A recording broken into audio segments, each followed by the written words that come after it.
guys, welcome back. My name is Richard Donald. I'm a record producer, and this is episode 2 of Autopsy. Today we'll be dissecting another cold beat of mine.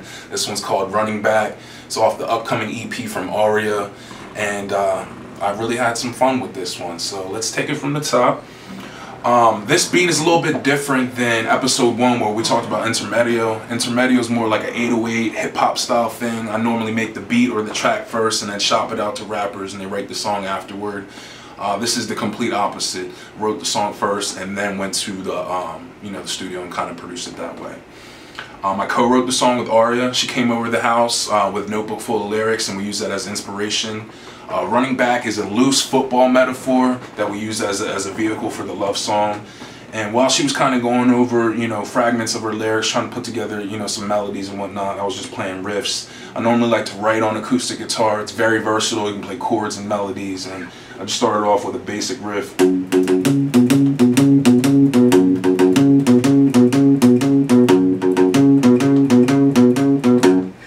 Something like that.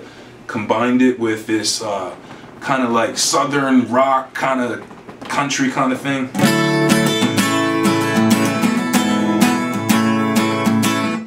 So when you put the two together, that's how I came up with the verse part.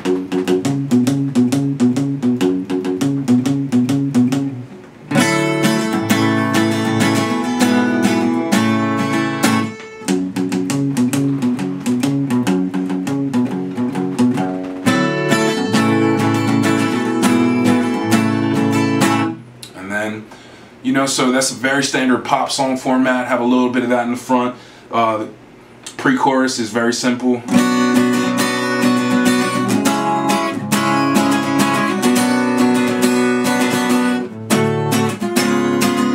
And then into the hook.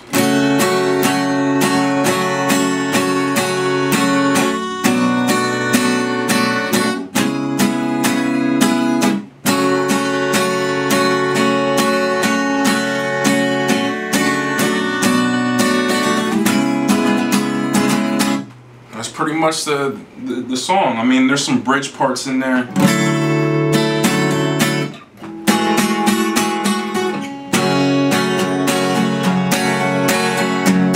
Kind of did like a halftime thing with the bridge, and you'll see all these elements kind of come out later. Now I'm gonna put the guitar down for a second. I just wanted to show you that typically that's where the birthplace of a lot of non-hip-hop songs start, with chords and melody and lyrics, and then you go in there. I don't always start with the beat. Actually, over here in this notebook, I don't know if you can get this very well. This is the type of thing that you might see in a Hard Rock cafe maybe a couple decades from now, framed up in some photo case or something like that behind glass. So I'm going to show you guys, the Open Pro Tools session that I have here. If I count it out, I might have 1, 2, 3, 4, 5, 6, 7, 8, 9, 10, 11 tracks in this project. I don't like using a whole bunch of tracks. I've worked in studios before where big major productions might have 60, upwards, even over 100 tracks. That's just not my style. I'm very old-fashioned. Let's get the performance right. Let's record with talented people, and then you don't need so much special effects. Out of those 11 tracks, you have 1, 2, 3, 4 tracks of vocals. So 11 minus 4 is 7. That means there's 7 instrument layers. I keep it very, very simple. So let's start off with that guitar part that you guys heard. I'm just gonna solo it, and we'll play it from play a little bit of that.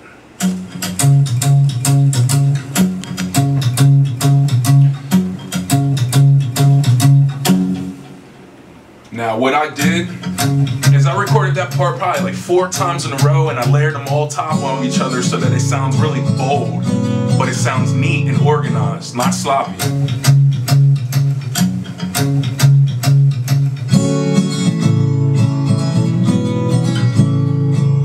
Okay, from there, I'm not sure what I did next. I think that what we did is we recorded a vocal demo.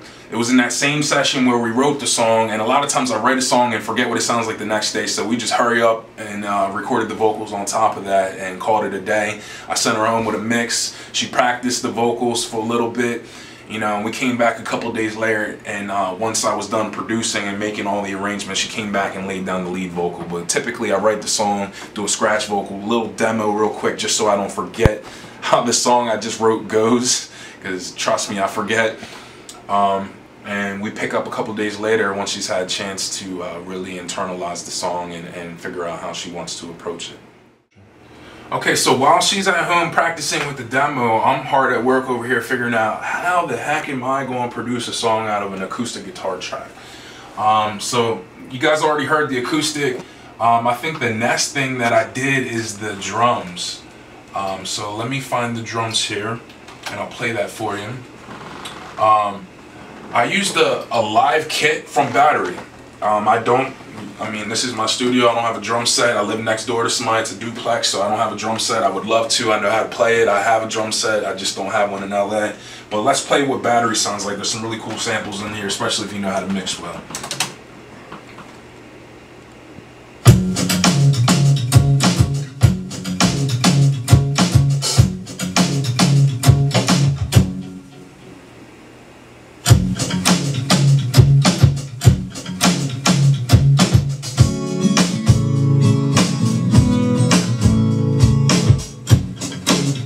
Get the point. It's just kind of really just funkifying that guitar track that we laid down. I think from there I like to lay whatever is the accompanying instrument, which is the guitar. I like to lay down the drums, which gives it you know, the overall style, and then I immediately lay down the bass line, because you know I don't want to add a whole bunch of layers and then there's no room for the bottom end. So I put a bass line in there. See how that sounds. I'm gonna drop you guys in the pre-chorus because I think the bass line kind of gets groovy there.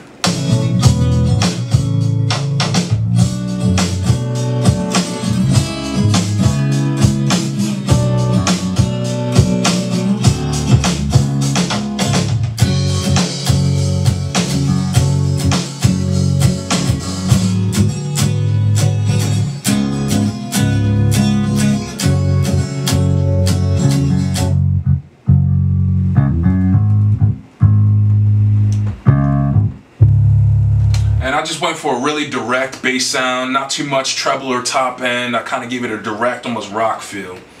Alright, so far we have drums, bass, and guitar. Let's go ahead and I'm just going to tell you guys a little bit about what's going on here. I like to thicken sounds a little bit. Sometimes you won't even really audibly hear the layers I'm putting in, but the next layer is electric piano. I always use it as a blending instrument just to kind of make things sound thicker.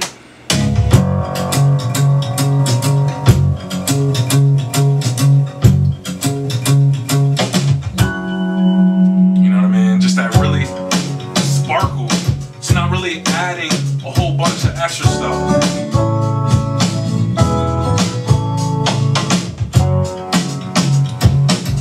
I accidentally threw in the grand piano too, but you know what I mean? I kind of grouped those instruments together just as a blending instrument.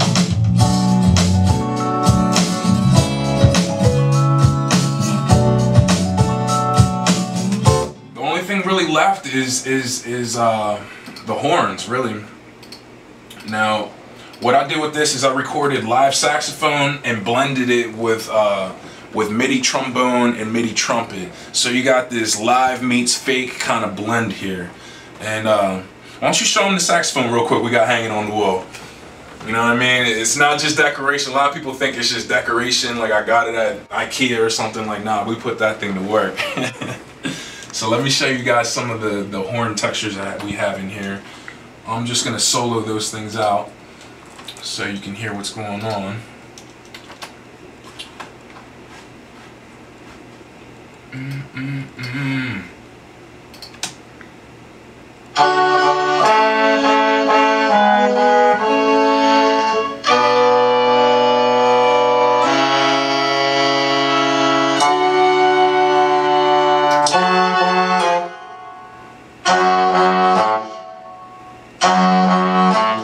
If you guys were listening to episode 1 in Autopsy, where we're talking about intermedio, I spent a great deal of time talking about ear candy, and that's the way I kind of approach horns in a production.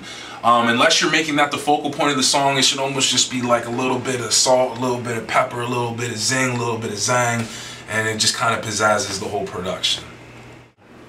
So we talked about the drums, the guitar, the bass, electric piano, grand piano. We talked about some of the live saxophone mixed with the MIDI horns, and you know, to give this whole brass band vibe to it. Those are essentially the layers of my song, and I'm really heavily relying on the actual power of the song that we wrote. You know, the melody, the chords, the lyrics, you know, the intent, the deepness, the depth of the song, you know, the fact that we're using running back, a football metaphor, to kind of carry the song. So that brings me to vocals. Now, vocals is the most important thing to me in a pop production like this. You know, vocals is always important, but I would say in a genre like pop, it's probably the most important thing. So we spent a great deal of time on the lead vocal, as well as some harmonies. And I spent a great deal of time editing them as well. In this episode, I'm not really going to get into vocal editing. I just wanted to show you guys how I put together, you know, this type of genre. So I'm just going to solo out the lead vocals, and I'll play you guys. I'll play you guys the bridge if I can find it. I think this is the bridge. I'll play you guys the hook going into the bridge. You're my running back. You take my heart and you run with it. You're my running back. You're my running back. You break my heart and you rush again. And I thought we were a team, but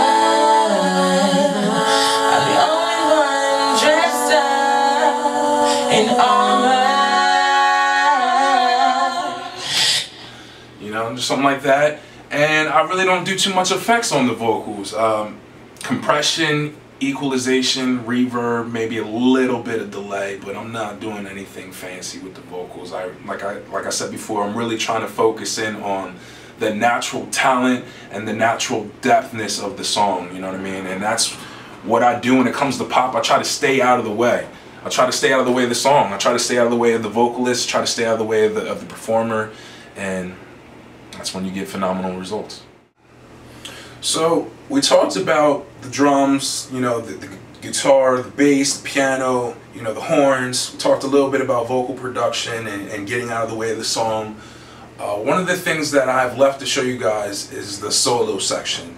It's become somewhat of a trademark of myself as a producer to throw in a guitar solo or a saxophone solo or a piano solo, sometimes even a drum solo. I really want to bring that back to the radio. I want to bring that back to the radio edit. I want to bring that back to the single.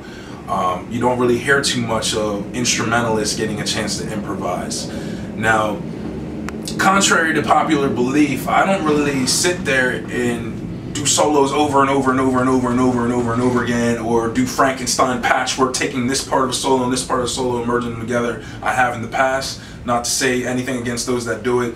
I happen to just be freestyling, improvising on the piano in the demo version, which I told you guys about earlier. And Aria came back to me when we were tracking the lead vocals and said, you know, I like that, you know, let's keep that, let's run with that. So I actually hear mistakes in this piano solo that I'm not too keen on, but she liked it. So this is a one take, one and done piano solo coming in right after the bridge.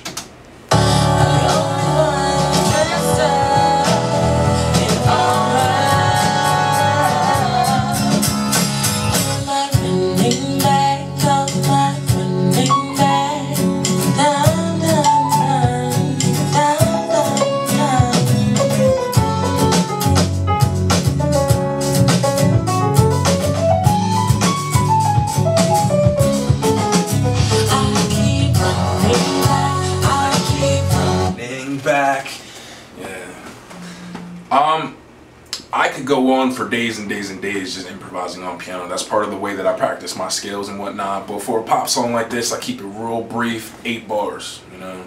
It's the kind of thing that you want them hungry for more rather than dying to change the track. So, you know, that's the piano solo in a nutshell. So I want to thank you guys for hanging out with me again. Once again, I'm Richard Donald, a record producer. This has been episode 2 of Autopsy, called Beats Dissected. We're talking about running back, and I just want to play the final mix for you guys. This is an exclusive performance.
da da da